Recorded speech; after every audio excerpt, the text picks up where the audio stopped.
진짜 인생은 무덤까지 안전하고 단정하게 도착하는 것이 아니다. 완전히 기진맥진해서 잔뜩 흐트러진 몰골로 와 완전 끝내줬어 라는 비명과 함께 먼지 구름 속으로 슬라이딩하며 들어와야 제맛이다. 안녕하세요. 하와이 대저택입니다. 여러분은 성공합니다. 여러분이 그걸 간절히 원했기 때문이죠. 여러분을 성공으로 안내할 대저택 서재, 오늘은 앨런 피츠, 바바라 피츠의 결국 해내는 사람들의 원칙에 담겨있는 인사이트 중에서 오늘부터 바로 할 수 있는 아주 간단한 성공 습관에 대한 부분을 저의 생각까지 덧붙여서 여러분께 말씀드리고자 합니다. 저자는 아주 간결하고 명확하게 목표를 이뤄내기 위해서 도대체 뭘 해야 하는지 굉장히 친절하게 알려주는데요. 일단 무조건 알고 가야 하는 아주 중요한 개념이 있습니다. 특정 알파벳 3개, R, A, S. 제가 진짜 정말 많이 말씀드려서 이제 다 아시죠? 바로 망상 활성화 체계라는 이 뇌 신경망이 우리가 잠재의식을 바꿔버리고 그걸로 인생을 바꿔버리게 하는데 가장 중요한 역할을 한다는 겁니다. 이 RAS를 저는 평소에 엄청나게 정교한 필터이자 검색 엔진이다 라고 말씀드렸었는데요. 저자는 조금 더 재밌게 비유를 합니다. 바로 뇌 골키퍼라고 하거든요. 이를테면 여러분이 공항에 갔을 때를 생각해 보세요. 그때 우리는 다 인식하지는 못하지만 정말 엄청나게 많은 소리와 볼 것들, 그러니까 엄청나게 쏟아지는 정보에 무방비로 노출되는 거거든요. 만약에 이걸 다 인식하면 우리 뇌는 패닉에 빠져 죽을지도 모릅니다. 그런데 이제 여기서 어떤 정보를 거르고 어떤 정보를 인식할지 결정하는 게 바로 RAS의 역할입니다. 그러니까 여러분이 공항 안내 방송에 사람들 소음에 사실상 엄청난 소리에 둘러싸여 있음에도 어디선가 여러분의 이름이 들리면 딱 정확히 알아차리는 거, 이거 RAS 때문에 가능한 거예요. 우리 뇌는 1초에 4억 비트 이상의 정보를 처리하거든요. 그 중에 0.0005%인 2000비트만이 우리 의식으로 들어오고 나머지 99.9%의 정보는 우리한테 들어오는지조차 우리는 모릅니다. 우리가 이 엄청난 정보의 무게를 이기지 못하고 기절해버리면 안 되니까요. 예시를 하나 더 들어볼까요? 여러분, 구입할 차종을 정했더니 유독 도로에서 갑자기 그 차가 엄청나게 많이 보였던 경험 한 번씩 해보셨을 겁니다. 단발로 머리를 자를까 며칠째 고민하고 있으면 여기저기 단발머리 여자들이 눈에 들어왔던 경험도 있으시죠? 그런데 이제 여러분 관심이 사라지면 해당 차종과 단발머리의 사람들은 도로와 거리에서 사라집니다. 특히 여성분의 경우에 임신을 하면 진짜 한 집 걸러 한 집 꼴로 임산부가 있거나 집에 아기가 있는 것처럼 느껴진다고 해요. 여러분, 밖에 안 나가고 집에 있는 걸 좋아하는 집순이 집돌이들이 왜 있을까요? 해부학적으로 보면 이 RAS는 뇌간에서 뻗어나온 신경세포와 신경섬유 다발이거든요. 이 신경망은 이제 뇌의 여러 영역으로 쭉쭉 이어집니다. 그런데 이 신경망이 지나치게 활성화가 돼도 문제거든요. 과다각성이나 과민 반응이 일어나기도 하거든요. 그래서 다소 내향적인 사람은 외향적인 사람에 비해 RAS 활동이 활발해서 외부 자극을 줄이려고 본능적으로 집순이, 집돌이가 되는 겁니다. 그런데 이 RAS는 어떻게 쓰이냐에 따라 진짜 축복이 될 수도 있고요. 엄청난 저주가 될 수도 있어요. 여러분이 어떤 생각을 하고 사는지에 따라 같은 시공간에 있는 사람이라고 할지라도 각자 다른 걸 보고 듣는 말 그대로 다른 세계에 사는 사람이 되는 거니까요. 그래서 바로 같은 걸 보고 들어도 누군가는 거기에서 기회를 찾고 누군가는 좌절하는 겁니다. 여러분, 일단 이 말씀을 드리고 싶은데요. 이제 이 RAS를 여러분의 편으로 만드는 거에 진짜 인생 전체를 걸어야 합니다. 모든 에너지를 여기에 다 쏟으셔도 좋다는 말씀을 드리는 거예요. 이 RAS를 여러분이 설정할 수 있습니다. 이걸 따로 설정해 놓지 않으면 일단 여러분 의지와 상관없이 랜덤으로 지금 세팅되어 있을 거거든요. 그러면 이제 그 랜덤 세팅 값과 딱히 상관없는 정보들은 이 RAS가 그냥 미련 없이 잘라버리기 때문에 어쩌면 오늘도 여러분은 너무 많은 기회를 놓치고 있을 수 있다는 거예요. 먼저 이 질문에 대답해 보십시오. 무엇이 성공인가? 나는 어떤 사람이 되고 싶은가? 어떤 경험을 하고 싶은가? 어떤 종류의 자산을 얼마나 축적하고 싶은가? 네, 아마 굉장히 많은 분들이 이 질문들에 바로 딱 답이 안 나올 거예요. 못 하실 거고요. 설령 답을 한다 해도 욕구 혹은 희망으로만 남은 채 잘 실현되지도 않을 겁니다. 이거 왜 이런 걸까요? 우리의 RAS는 우리가 어렸을 때 지금부터 말씀드릴 어른들의 말을 계속 들으면서 프로그래밍이 되는 거거든요. 나이값 좀 해. 철 좀 들어라. 창피한 줄 알아라. 그러지 않는 게 신상에 좋을걸. 주는 대로 받아라. 있는 것에 만족해. 옆집 애 좀 봐라. 인생은 원래 불공평한 거야. 돈이 썩어나는 줄 알아? 주제 넘지 마라. 아프리카에는 굶어 죽는 애들도 있어. 여러분, 이 말들을 이제 제가 와닿게 말씀드리면 여러분의 의지와 완전히 상관없이 여러분이 작은 아이였을 때 여러분 잠재의식에 강제로 깔린 이 RAS 프로그래밍의 코딩 한 줄 한 줄들이에요. 들었던 방금 이 말들이 말이죠. 그리고 이 값으로 설정된 RAS에 따라 우리가 그렇게 그냥저냥 살아온 거거든요. 보통 그냥 순응하며 살아가는 사람으로 자라는 겁니다. 여러분이 하고 싶었던 것들이 분명히 있었을 거잖아요. 그런데 그런 것들은 보통 억제되면서 나중에는 잊고 살아가죠. 그래서 지금 갖고 있는 RAS 프로그래밍부터 완전히 뿌리 뽑아버려야 한다는 말씀을 지금 드리고 있는 겁니다. 혹시 여러분이 바라는 인생이 아니라 가족이 바라는 확실한 인생을 살고 계시진 않으신가요? 안전하고 합리적인 경로를 택해서 인생을 살금살금 저자세로 조용히 통과하다 은퇴하실 계획이신가요? 이거에 진심으로 만족하고 이게 진짜 원하는 삶이면 괜찮아요. 정말입니다. 그런데 후회를 한단 말이죠. 그게 아니니까요. 그게 바로 그냥 저냥 사는 인생입니다. 기껏 사다리 놓고 지붕에 올라와 보니 내 지붕이 아닌 거죠. 지금까지 엉뚱한 벽에 사다리를 세웠다는 사실을 깨닫는 순간 여러분은 고민합니다. 기껏 올린 사다리를 걷어치우고 완전히 다른 벽에 다시 사다리를 대는 모험을 강행할 것인가? 아니면 그냥 여기 눌러 앉을 것인가? 이 지점에서 한 번 더 제가 여쭤보고자 합니다. 여러분은 지금까지의 매몰 비용을 탓하지 않을 자신이 있으신가요? 여러분의 대답이 만약 그렇다이면 지금 바로 RAS를 새롭게 프로그래밍하는 작업에 들어가셔도 좋습니다. 무엇을 원하는지 적어보세요. 그걸 도대체 어떻게 할지는 일단 지금 생각하지 마시고요. 무엇을 하며 살아가길 원하는지 목표 노트에 적어보는 겁니다. 저자는 20개에 달하는 무엇을 노트에 적었다고 하거든요. 종류도 되게 다양해요. 마라톤 완주, 해변에 살기, 낙하산 점프, 유명 강사 되기, 50개국 여행, 벤츠 소유, 내 사업체 갖기, 쉰 전까지 백만장자 되기 등등 이렇게 그냥 적어보세요, 여러분. 시간도 뭐 한 5분? 10분 정도밖에 안 걸립니다.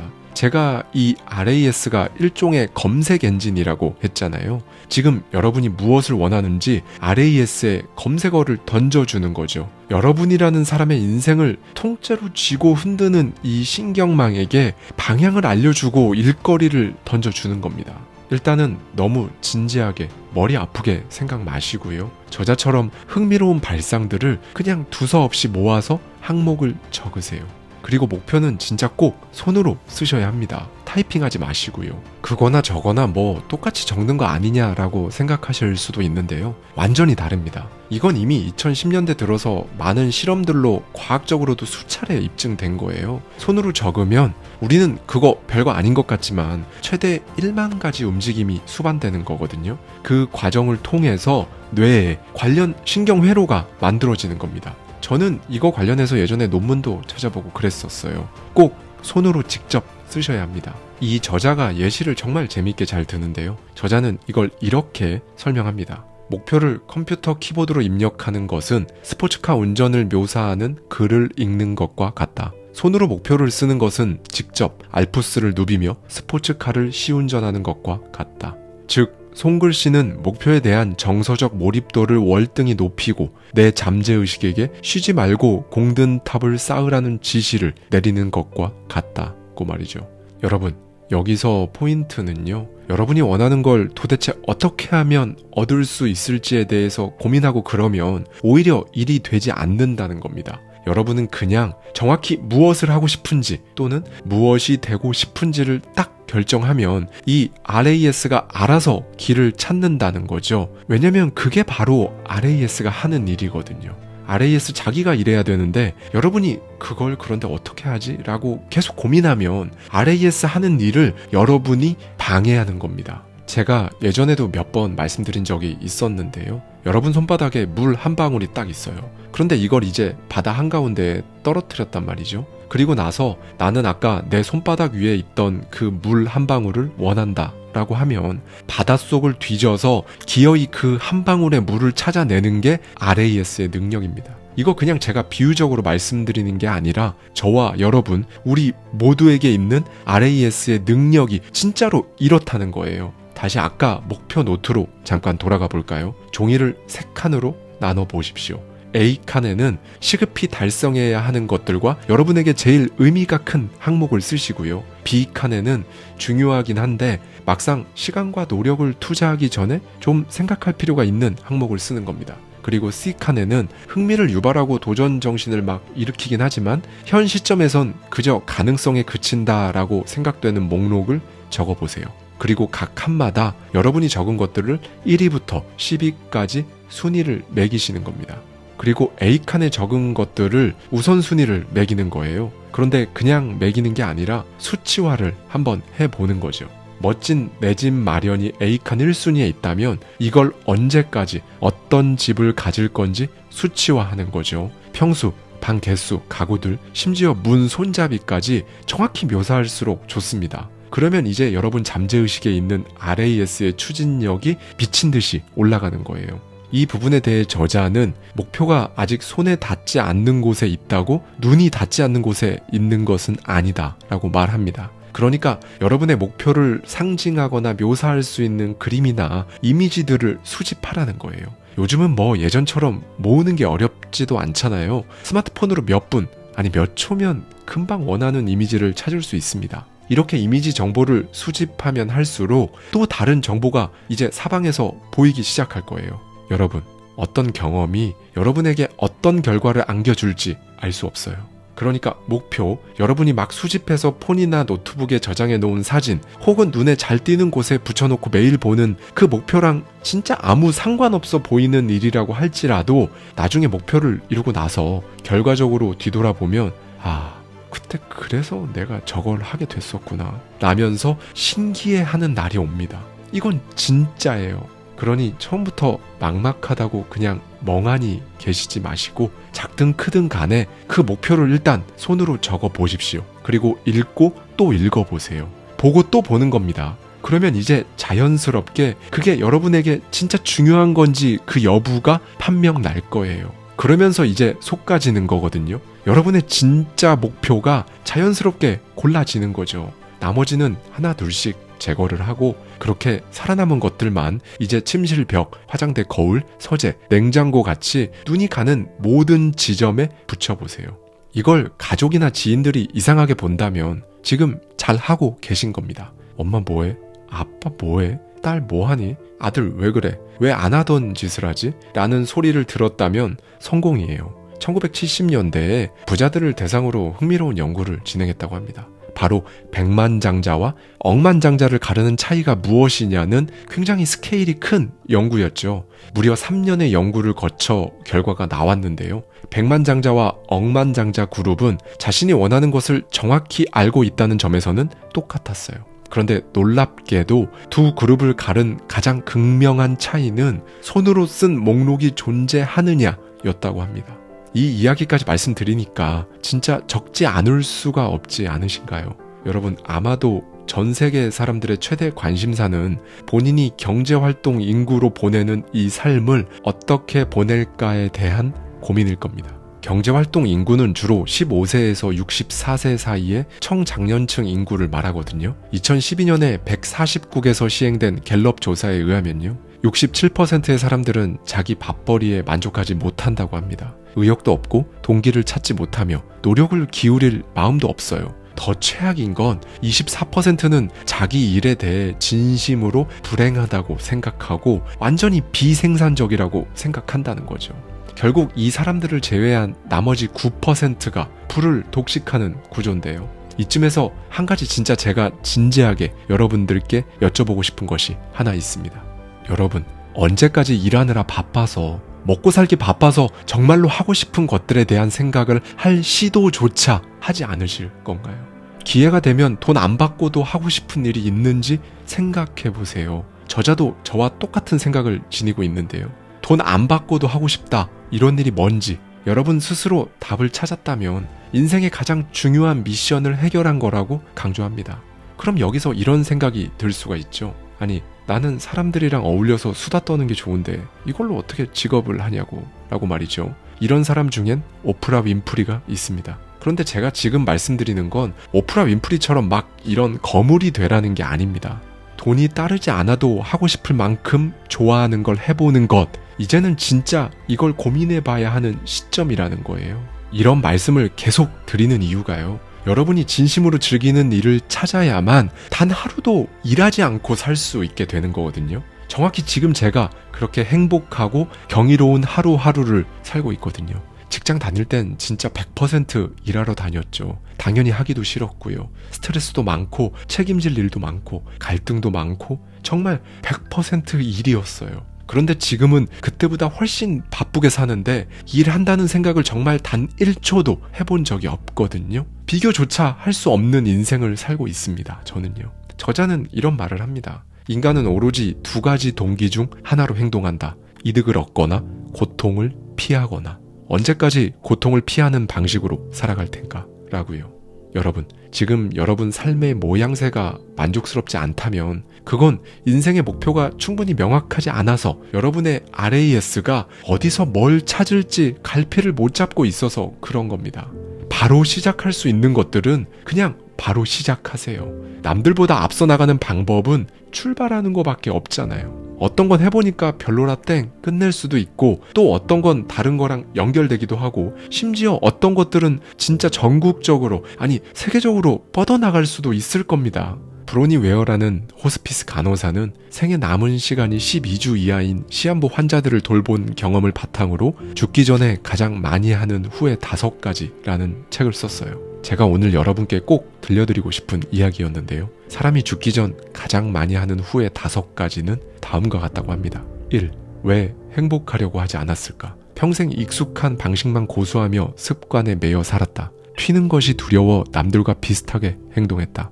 익숙함이 주는 이른바 편안함이 물리적 일상뿐 아니라 감정까지도 덮어버렸다. 변화의 공포 때문에 남들에게 그리고 나 자신에게도 만족한 척, 행복한 척 살았다. 다시 산다면 주책이라는 소리를 들어도 내 마음대로 살고 싶다. 2. 친구들과 연락하고 살걸. 사는데 급급하고 생활에 쫓겨 천금 같은 관계를 세월의 흐름 속에 흘려보내고 말았다. 친구들에게 시간을 내지 못하고 우정에 노력하지 못한 것이 가슴에 사무친다. 죽음을 앞두니 그들이 보고 싶다. 3. 내 감정에 솔직하지 못했다. 원만하게 지내야 한다는 생각에 감정을 억누르고 살았다. 나는 있으나 마나한 평범한 존재가 되었고 정말 되고 싶었던 내 모습을 위해 별다른 시도조차 하지 못했다. 분하고 억울한 마음이 쌓였고 그 마음의 화가 병으로 이어졌다. 4.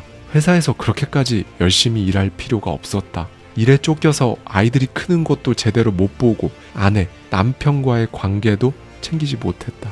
뼈저리게 후회한다. 5. 내 인생이 아닌 타인의 기대에만 충실했다. 이제 죽을 나를 받아놓고 생각하니 한 것도 하지 않은 것도 결국은 모두 내 선택이었다. 삶이 얼마 남지 않았다는 건 그 자체로 지나간 삶을 어느 때보다 명징하게 돌아보게 만들죠. 여러분은 어떠신가요? 여러분, 세상에는 2가지 유형의 사람이 있다고 하는데요. 10년치 경험을 하는 사람과 1년치 경험을 10번 반복하는 사람. 둘 중에서 10년치 경험을 한 번 하는 사람이 인생에서 더 많이 이루고 더 오래 살고 훨씬 재미있게 산다고 저자는 강조합니다. 그리고 뼈아픈 팩트 폭행을 날리는데요. 지금의 내 처지와 형편 뒤에 숨은 진짜 원흉을 알고 싶은가? 내 커리어, 건강, 인간관계가 어디서 나온지 알고 싶은가? 간단하다. 거울 앞에 서 보라. 그렇다. 내 형편이 이렇게 된 것은 모두 내 책임이다. 형편이 좋은 것도 내 덕분이고 형편이 나쁜 것도 내 탓이다. 부분적 책임이 아니라 전적인 책임이 내게 있다. 내 인생이 걸출한 성공작일 때 공도 내 몫이고 그렇지 못할 때 허물도 나에게 있다. 물론 인간이 공평하게 태어나진 않는다. 부모, 사회, 문화, 종교, 교육이 내 RAS에 입력되는 내용을 좌우했다. 거기서 형성된 믿음이 나를 여기까지 데려왔다. 맞는 말이다. 그런데 이제 당신은 이 모든 원리를 알지 않는가? 당신이 RAS 작동 원리를 눈치챈 이상 그것에 입력되는 것, 그것에 따른 결과는 이제 전적으로 당신 책임이다. 그 사실을 받아들이자. 지금의 일자리를 수락한 사람도 열정과 거리가 멀다는 걸 알면서도 지금 거기에 머물러 있기로 작정한 사람도 나였다. 몸에 안 좋은 음식을 결정한 것도 나다. 내가 내 손으로 내 입에 우겨 넣었다.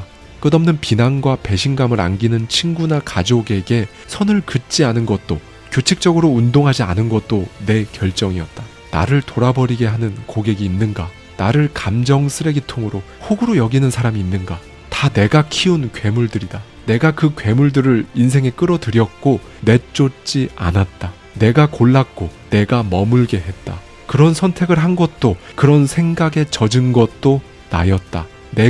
내가 장본인이다. 자책감에 찌들지 마라.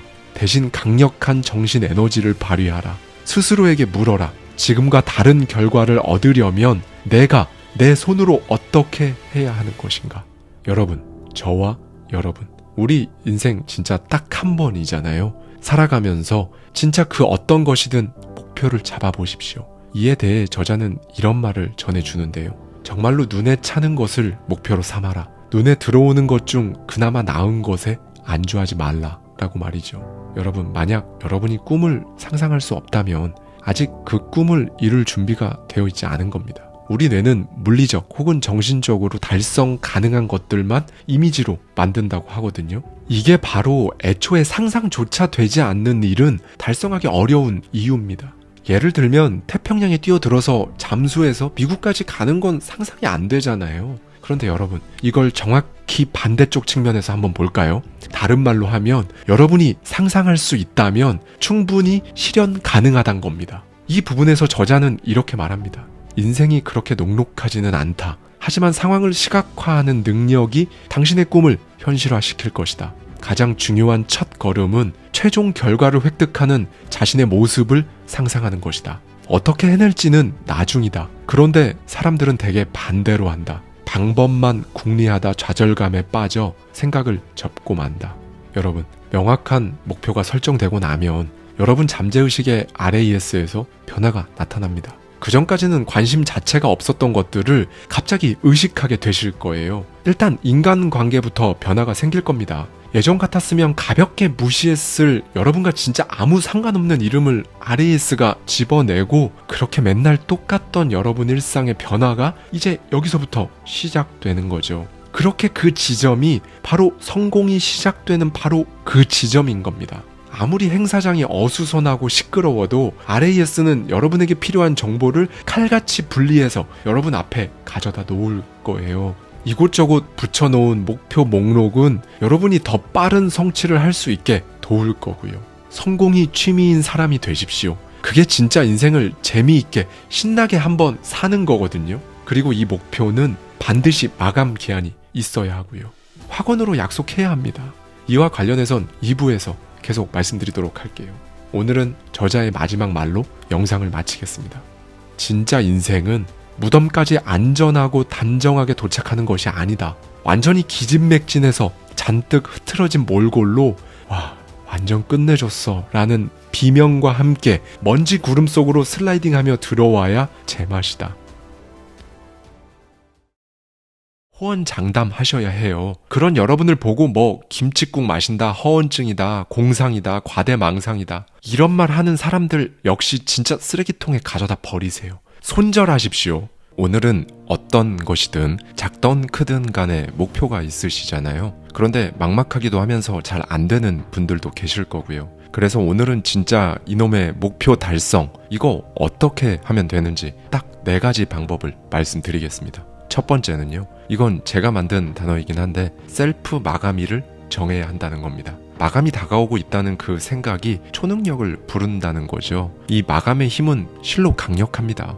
우리가 소위 박차를 가하게 만들거든요. 마감, 영어로 데드라인이라는 이 단어는 1864년 미국 남북전쟁 당시에 연합군 포로 수용소였던 앤더슨빌 감옥에서 처음 나온 말입니다. 이 감옥에서는 이른바 죽음의 선이 그어져 있었는데요. 낮이든 밤이든 그 선을 넘는 수감자는 총살했다고 합니다. 여러분, 이 마감이 진짜 엄청난 위력을 발휘하는 원리는 이거예요. 스포츠 경기에서 딱 극명하게 드러나는데요. 시간이 임박할수록 선수들의 발이 빨라지고 몸놀림도 치열해집니다. 사실 생각해보면 상식적으로는 말이 안 되는 거거든요. 선수들은 경기를 딱 시작하기 직전이 체력이 100%인 상태잖아요. 그러다가 경기가 계속 될수록 선수들의 체력도 고갈되죠. 50%, 20%, 5% 이런 식으로 가다가 나중엔 선수들의 체력은 완전히 고갈됩니다. 그런데 분명히 경기 맨 끝 부분에 경기의 마감이 임박했는데 오히려 발이 빨라지고 몸놀림이 치열해지는 거잖아요. 즉 마감을 정하는 이 행위는요, 우리 몸의 생체 활동과 화학작용의 분발을 촉구하는 거예요. 이 마음가짐은 엄청난 차이를 불러일으킵니다. 10kg 되는 아령을 들어야겠다 이렇게 작정한 여러분이 착각해서 40kg짜리 아령을 들었다고 해볼게요. 그러면 당연히 뼈에 무리가 가고 접질리거나 근육이 놀라는 일이 발생합니다. 왜냐하면 뇌가 10kg짜리 아령만 들어 올리게끔 몸을 준비시켰기 때문이에요. 즉 마감은 우리에게 텐션을 유지하게 하고 체력도 안배하고 에너지까지 내게 하는 역할을 합니다. 그런데 삶의 계획에 있어서는 대부분 마감을 정하지 않거든요. 그래서 제가 그리고 이 책의 저자를 포함한 수많은 명저들에서 부자가 되겠다는 계획에도 반드시 마감일을 정해두라고 강조하는 이유입니다. 여러분이 바디 프로필을 찍는 날짜가 딱 정해지면 그거에 따라서 이제 달려가실 거잖아요. 시험 날짜가 딱 정해져 있으면 그거에 맞춰서 공부를 해 나아가시고요. 정확히 똑같습니다. 내가 100억 자산가가 되겠다는 목표를 잡았으면 그걸 언제까지 이뤄낼 건지 정확하게 써서 붙여놓으세요. 그리고 여러분, 여기서 중요한 건요, 마감일은 추진력을 얻기 위함이지 이걸 못 지켰다고 막 자책하라는 말이 아닙니다. 여러분 목표가 100인데 이 셀프 마감일까지 85까지밖에 못했어요. 그런데 원래 이런 거 없을 때 여러분은 많이 해봐야 30 정도 했었거든요. 30보다 거의 3배를 더 해낸 건데 자책하시면 안 됩니다, 여러분. 이렇게 이 과정을 해보는 것만으로도 여러분이 그냥 이거 없이 해나갈 때에 비해 스스로 진짜 다르다는 걸 느끼실 거예요. 그리고 실전 경험이 쌓일수록 소요 시간을 예측하는 것도 점점 정확해질 겁니다. 이러면서 추상적이었던 목표도 점점 더 분명해지는 거고요. 이렇게 앞날이 분명해질수록 여러분은 성공, 그러니까 여러분이 원하는 삶에 슥 다가가 있게 되는 거라는 걸 꼭 기억하셨으면 좋겠습니다. 이제 두 번째 방법입니다. 데드라인을 정했다면 이 큰 목표를 잘게 쪼개보는 거예요. 이런 말이 있거든요. 코끼리를 먹는 방법은 한 번에 한 입씩. 약간 허무하고 어이없게 느껴지는 이 말이 사실은 삶의 진리를 알려주는 겁니다. 일부에서 우리는 목표를 정하고 수치화했잖아요. 가령 부자가 된다는 추상적인 이 개념을 2027년까지 연 10억씩 버는 자산가가 되었다로 여러분 개개인에 맞게 정확히 수치화해서 손으로 적었습니다. 그러면 일단 10억에 집중하는 것이 아니라 1억부터 집중하는 겁니다. 1억을 달성하고 2억, 3억을 달성하고 10억까지 가는 거죠. 여기에도 마감 날짜는 당연히 필요합니다. 1981년 미국에서 7에서 10세 아이들을 대상으로 실험을 하나 했어요. 아이들을 두 그룹으로 나누고 한 팀에는 수학 문제집을 6페이지씩 잘라서 총 7번, 그러니까 42페이지를 푸는 목표를 주고요. 다른 팀에게는 42페이지를 통으로 그냥 한 번에 풀게 했거든요. 결과는 어땠을까요? 연구 결과 작은 단위로 쪼개진 목표를 받은 아이들이 큰 목표를 뭉텅이로 받은 아이들보다 완료율과 정답률 둘 다 높았습니다. 즉 여러분의 그 높은 목표를 여러분이 심리적으로 감당 가능한 작은 단계로 잘게 쪼개는 것이 관건인 거죠. 그래야 최종 목표까지 주눅들지 않고 자신 있게 집중할 수 있는 겁니다. 그러니까 연 5천만 원 번다 이게 아니라 월 420만 원씩 번다, 연 3천만 원 모은다 이게 아니라 월 250만 원 모은다 이렇게 하시라는 겁니다.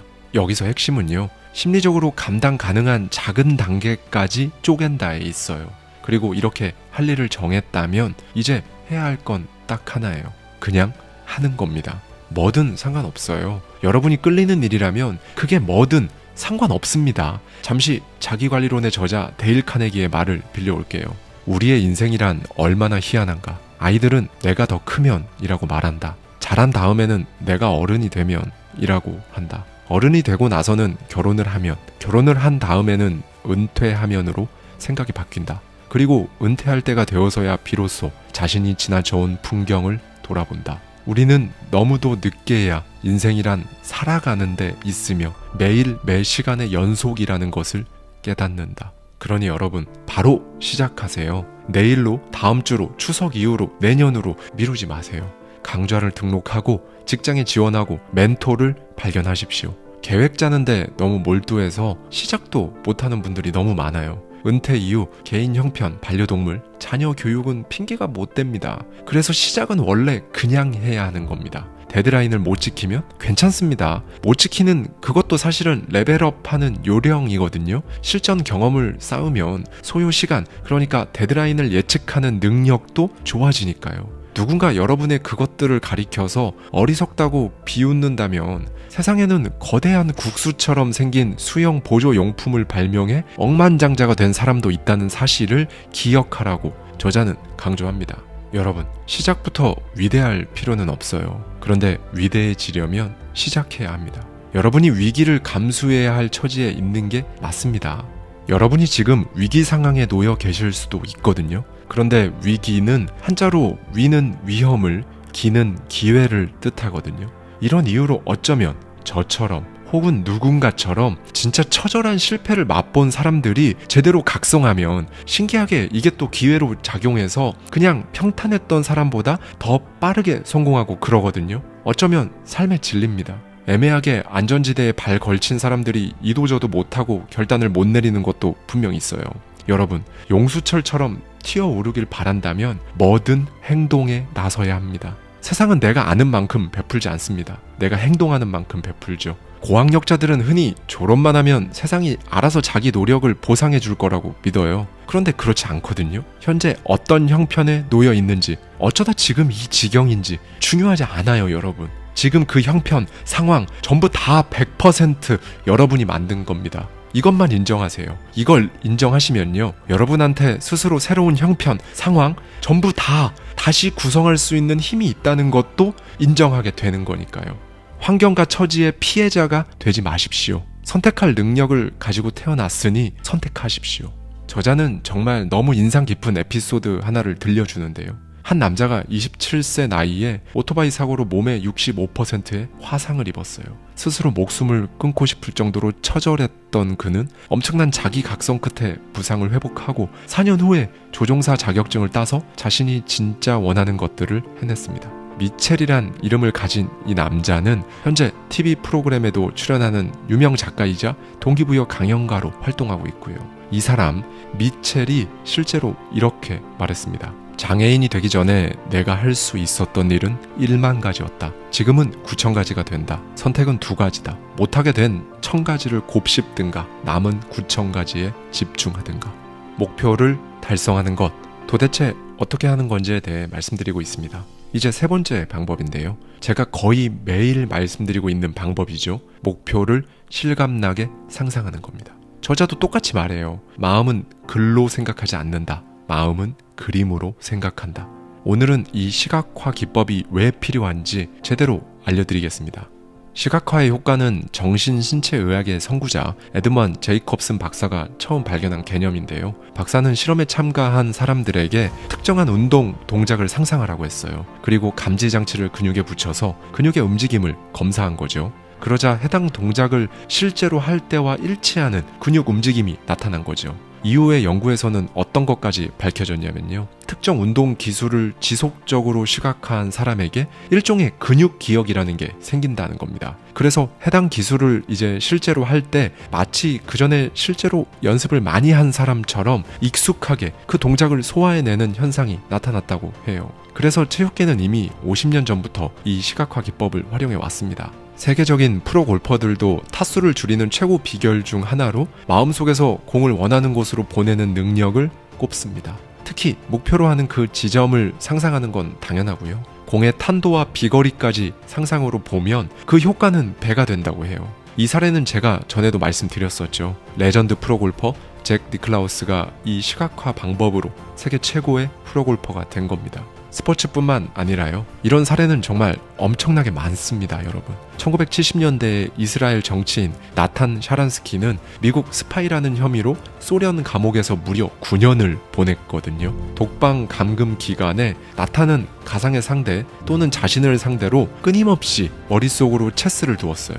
그는 실제로 이렇게 말했습니다. 어차피 이렇게 된 거 이 기회에 세계 챔피언이 되는 것도 나쁘지 않겠는데? 1996년 샤란스키는 체스 세계 챔피언 게리 가스파로프를 실제로 이겼습니다. 미국 코미디 배우 짐 캐리는 가난하게 자랐어요. 그는 자기 자신에게 1천만 달러짜리 수표를 직접 쓰고 지급 일자로는 5년 후 날짜를 적었죠. 그리고 수표 메모칸에 이렇게 적었어요. 그대의 노력에 대한 사례금. 짐 캐리는 이 수표를 늘 지갑에 가지고 다녔습니다. 그리고 매일 그 수표를 꺼내보면서 그 돈을 받는 자기 모습을 상상했죠. 그리고 불과 몇 년 후 짐 캐리는 헐리우드에서 영화 한 편당 2천만 달러, 우리 돈으로 약 267억 원의 고액 출연료를 받는 초대형 스타가 되었습니다. 저자는 말합니다. 무엇보다 시각화는 어떤 일을 할 때 사용되는 뇌신경 회로를 자극하고 강화한다. 어떤 목표든 가리지 않고 적용된다. 다시 말하지만 우리 마음은 실제 사건과 상상 속의 사건을 구분하지 못한다. 우리는 바라는 기량을 때와 장소를 가리지 않고 상상으로 연습할 수 있고 그 방법으로 현실을 바꿔버릴 수 있다. 네, 여러분. 시각화는 진짜 간단합니다. 무슨 도구가 필요한 것도 아니고요. 1대1 레슨을 막 받아야 되는 것도 아니에요. 다만 부디 꾸준히만 계속해 보셨으면 좋겠어요. 진심입니다. 이 시각화와 더불어 여러분이 마지막으로 거쳐야 하는 단계, 4단계 중 가장 마지막 단계죠. 호언장담을 하라는 겁니다. 단순한 확언이 아닙니다. 완전히 호언장담하세요. 이 호언장담은 여러분 목표에 대해 보험 증서를 발급하는 것과 같다고 생각해 보세요. 쉽게 말해 내가 원하는 것은 이거고 이걸 해내고야 말겠다는 일종의 선언인 거죠. 사람은 특정한 주장에 계속 노출되면 결국 그걸 내면화하거든요. 여러분 역시 특정 주장에 노출된 끝에 지금의 여러분이 된 거고요. 1961년 존 F 케네디는 대통령 취임 연설에서 국가가 나를 위해 무엇을 할 수 있는지 묻지 말고 내가 국가를 위해 무엇을 할 수 있는지 물어라 라는 확언으로 냉전시대 미국 국민들의 의식을 확 바꿔버렸잖아요. 그리고 이 확언의 작동 원리도 시각화와 다르지 않아요. 문장을 만들고 그게 여러분 직관이 되고 본능이 될 때까지 말과 글로 반복하는 겁니다. 이것도 진짜 간단한 거예요. 그렇게 말한다고 현실이 달라지진 않아 라고 말하는 사람이 있으면 진짜 손절하십시오. 절교하세요, 여러분. 이 호언장담이 반복되고 쌓이면 인생관이 바뀌고 관점이 바뀌면 결국 현실도 바뀝니다. 이 부분에서 저자도 똑같이 말해줍니다. 사람의 일생은 그 사람의 말의 집합이다. 그러니까 이제는 진짜 사소한 거라도 나 이거 못해 라고 속마음으로라도 말하지 마세요. 이렇게 낮은 강도의 속삭임도 평생 집요하게 반복되면 실제 행동에 나타나고 그건 역시 마찬가지로 여러분이라는 사람이 되는 거니까요. 속삭일 거면 다른 것들을 속삭여서 인생을 극적으로 바꾸세요. 좋은 말로 나쁜 말을 밀어내는 겁니다. 각자가 사는 모습은 각자가 말로 만든 자기 암시의 결과라는 걸 늘 기억하셨으면 좋겠습니다. 정말 간단한 실험 하나 지금 해볼까요? 다음 세 문장을 제가 말해볼 테니 어떤 느낌이 드는지 생각해 보세요. 1. 오늘 일이 잘 풀리기를 바란다. 이 문장은 어딘지 반신반의하는 느낌이 들고 주체가 누군지도 알 수 없죠. 2. 오늘 일을 잘 풀어가고 싶다. 두 번째 문장은 주체가 달라졌어요. 내가 오늘 일을 잘 풀어가고 싶다. 이러면 내 안의 감정도 달라진다고 합니다. 그런데 하고 싶다 이야기하면 당장 막 몰입하는 느낌이 나지는 않죠. 오늘 일을 잘 풀어갈 작정이다. 반면 세 번째 문장은 어떤가요? 바로 감정이입이 되면서 이렇게 해야만 할 것 같은 느낌이 듭니다. 그러니 호언장담 하셔야 해요. 그런 여러분을 보고 뭐 김칫국 마신다, 허언증이다, 공상이다, 과대망상이다 이런 말 하는 사람들 역시 진짜 쓰레기통에 가져다 버리세요. 손절하십시오. 공상과 호언장담은 달라요, 여러분. 공상하는 건 실제로는 자기 꿈을 안 믿습니다. 유토피아 세계를 꿈꾸는 공상가는 실제로 세상이 유토피아가 될 거라고 믿지 않거든요. 그리고 일시적인 데다 변덕적이고 한마디로 그냥 판타지인 겁니다. 무엇보다 결정적으로 공상가들은 이걸 하기 위해 그 어떤 행동도 할 마음이 없습니다. 계획을 쪼개거나 데드라인 같은 건 더더욱 없고요. 이렇게 공상과 호언장담을 구분하셔야 하는 겁니다. 시각화와 확언의 힘을 이용하는 사람에게는 확고한 목표의식, 잘게 쪼갠 계획, 데드라인이 분명합니다. 여러분, 어떤 일이 불가능하다고 판단해버리면 뇌가 해당 일과 관련된 신체 기관으로 가는 에너지 양을 줄인다는 연구 결과도 있습니다.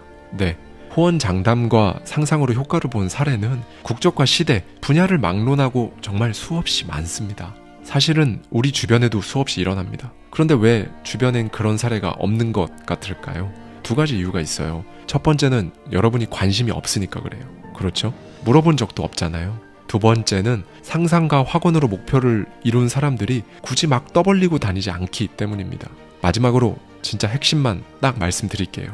단순한 확언? 안 됩니다. 원하는 결과를 얻겠다는 여러분의 의지가 담긴 확언, 호언장담이어야 합니다. 상상도 두루뭉실? 안 됩니다. 성공한 여러분 모습을 정말 디테일하게 상상하셔야 하고요. 저자의 마지막 말로 오늘 영상 마치겠습니다. 일어나지 말았으면 하는 일은 아예 생각을 말자. 처지와 상황에 상관없이 원하는 것만 생각하자. 내가 생각하는 대로, 내가 단언하는 대로 이루어진다. 감사합니다. 지금까지 하와이 대저택이었습니다.